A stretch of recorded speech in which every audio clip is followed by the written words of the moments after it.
Assalamualaikum warahmatullahi wabarakatuh. Apa kabarnya anak-anakku semuanya?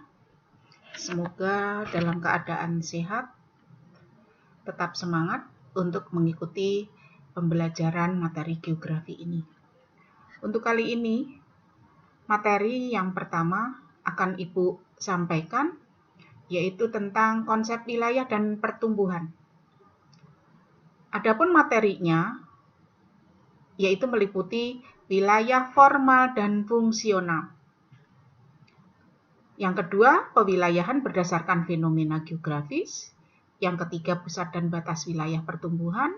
Dan yang keempat adalah penerapan konsep pewilayahan di Indonesia. Nah, kita lanjutkan. Apa saja yang akan dibahas untuk materi pertama? Yang pertama adalah wilayah formal dan fungsional. Pengertiannya, region adalah unit geografis yang memiliki kriteria, batasan, dan individualitas tertentu. Individualitas ini terjadi karena di dalam region ini terjadi interaksi yang kemudian memberi ciri khas kepada region atau ruang itu sendiri. Oleh karena itulah region merupakan suatu unit geografi dari permukaan bumi yang memiliki karakteristik tertentu yang membedakannya dengan wilayah lain. Nah, region memiliki ukuran yang bervariasi, mulai dari yang paling luar sampai sangat sempit, yaitu yang memiliki komponen biotik, abiotik, dan kultural. Biotik meliputi komponen yaitu manusia, hewan, dan tumbuhan.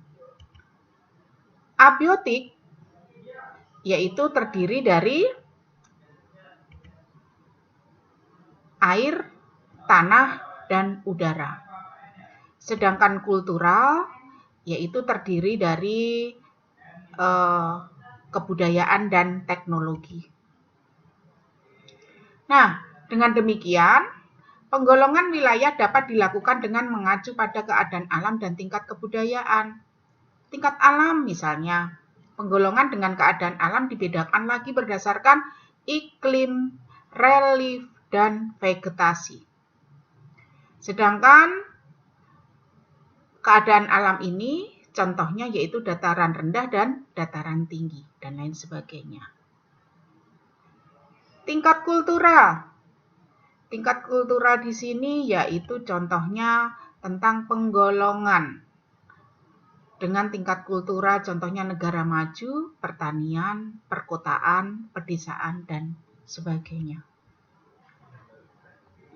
Nah, konsep wilayah yaitu sebagai pendekatan atau analisis dikembangkan dengan mempelajari fenomena geografis dalam konsep interrelasi dan interaksi keruangan yang mengacu pada persebaran.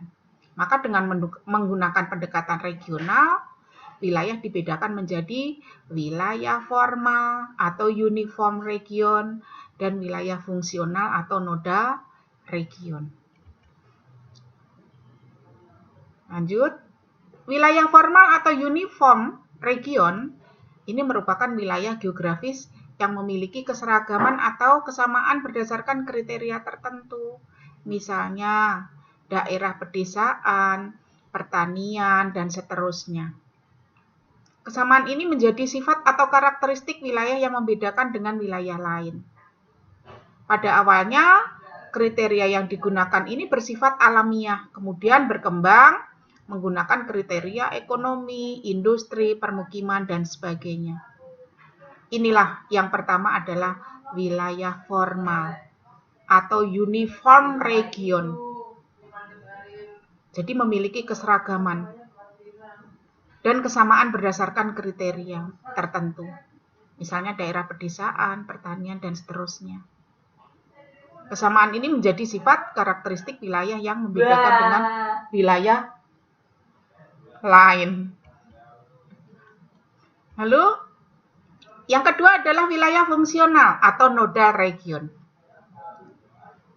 Wilayah fungsional merupakan suatu wilayah yang di dalamnya terdapat banyak hal yang diatur oleh beberapa pusat kegiatan yang satu sama lainnya saling berhubungan. Misal, kota terdapat berbagai pusat kegiatan atau CBD, perkantoran, pasar, dan seterusnya. Yang satu sama lain dihubungkan dengan jaringan jalan raya. Apa itu CBD? CBD adalah Central Business District, yaitu pusat kegiatan. Ya, inilah yang dimaksud dengan wilayah fungsional atau nodal region, yaitu yang berada di pusat-pusat kota. Maka dari itu kalian harus bisa membedakan apa itu wilayah formal dan apa itu wilayah fungsional. Lanjut. Jadi wilayah fungsional ini lebih bersifat dinamis dibandingkan dengan wilayah formal. Nah, ini contoh daripada wilayah fungsional, yaitu berada di pusat kota dengan banyak kegiatan. Sebagai pusat kegiatan tadi atau CBD. Ya, bedanya formal, kalau formal itu di wilayah pedesaan, sedangkan fungsional ini di wilayah perkotaan dengan pusat-pusat kegiatan. Lanjut. Di permukaan bumi terjadi berbagai fenomena geografis, di mana fenomena tersebut dapat diklasifikasikan dalam beberapa kriteria.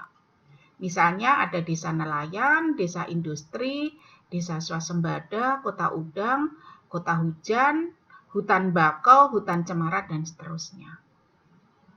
Maka proses pengklasifikasian ini dalam geografi telah berlangsung lama yang dikenal dengan regionalisasi atau pengwilayahan. Inilah perwilayahan menurut fenomena geografis. Ya. Perlu dipahami bahwa tidak ada batasan luas terhadap region. Oleh karena itulah penentuan kriteria dan batasan region harus bermakna atau meaningful. Iklim, topografi, jenis tanah, kebudayaan, bahasa, suku bangsa, tingkat kesejahteraan penduduk adalah kriteria atau karakteristik dari keseragaman pembentuk wilayah. Nah, dengan demikian, penentuan suatu wilayah sebagai suatu region didasarkan kriteria, yaitu adanya kesatuan bentuk, kesatuan ruang, kesatuan fungsi.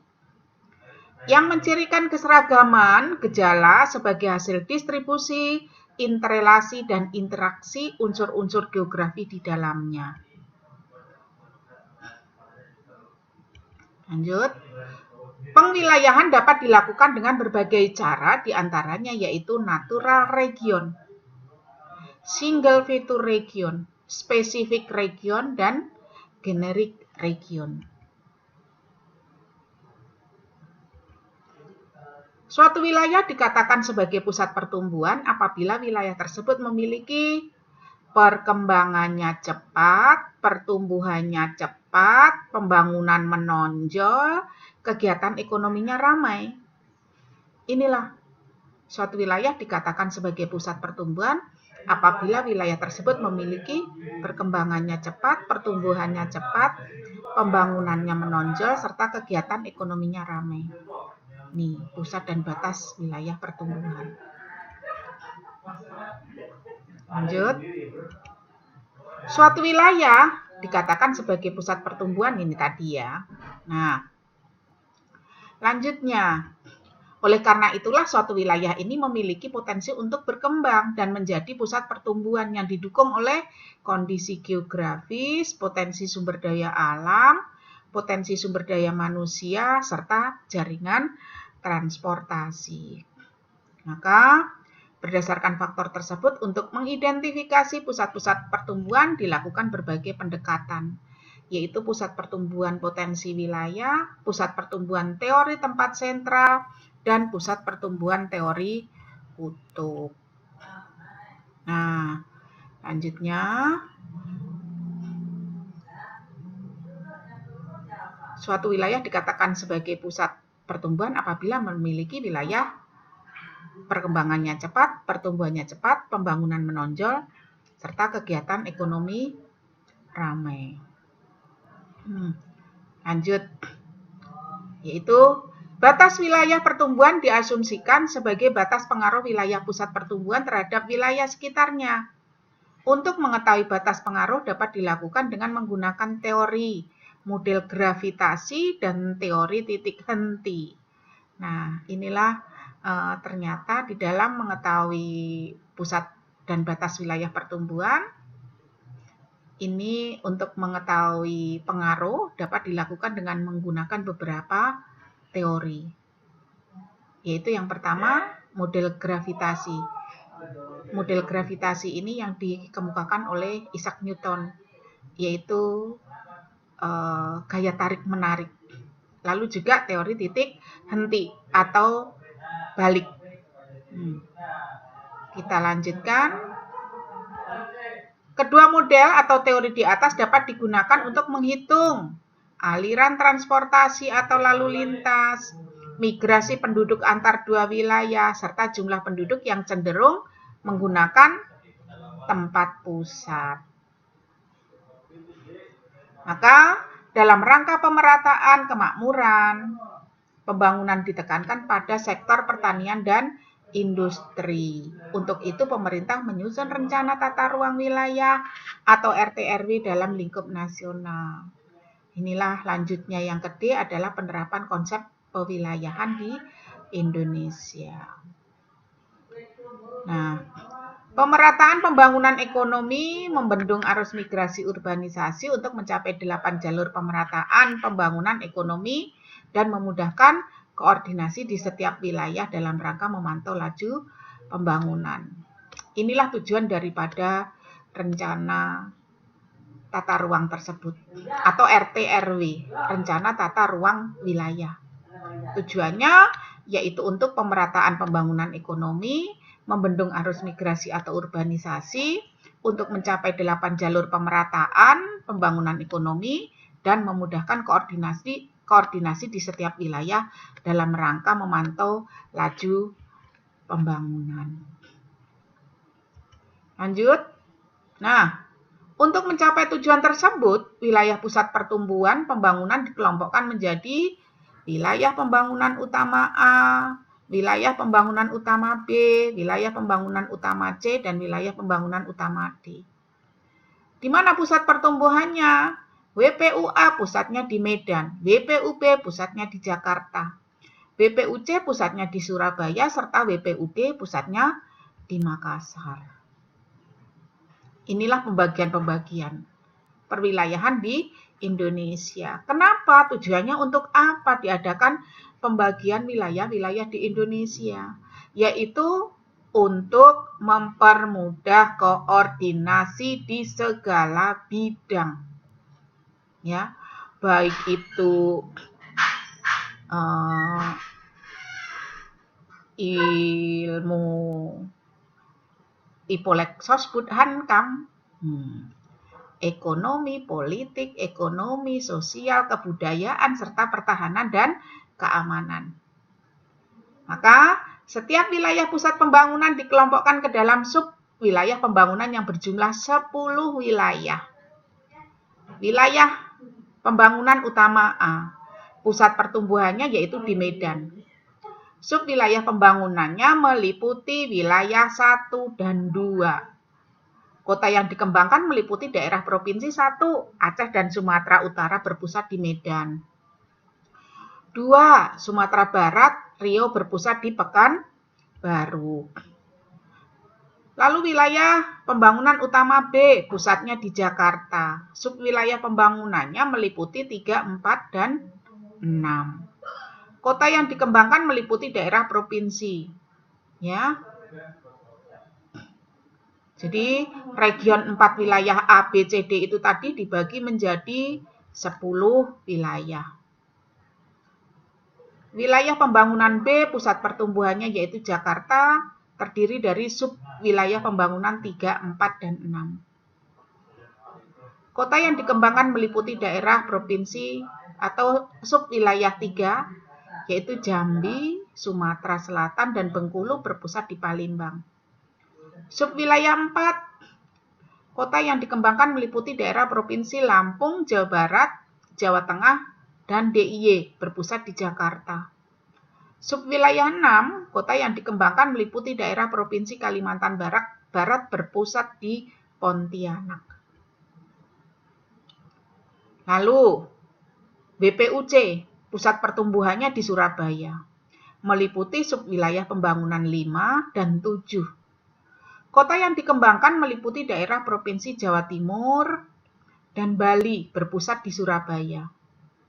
Subwilayah 7 yaitu meliputi kota Kalimantan Selatan, Kalimantan Tengah, dan Kalimantan Timur berpusat di Balikpapan dan Samarinda.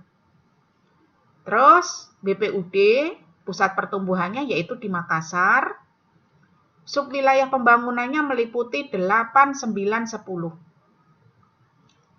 Subwilayah 8 terdiri dari kota Nusa Tenggara Barat, Nusa Tenggara Timur, Sulawesi Selatan, Sulawesi Tenggara, berpusat di Makassar.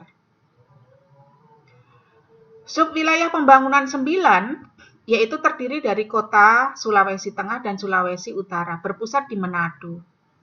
Subwilayah pembangunan 10, terdiri dari Maluku dan Papua, berpusat di Sorong.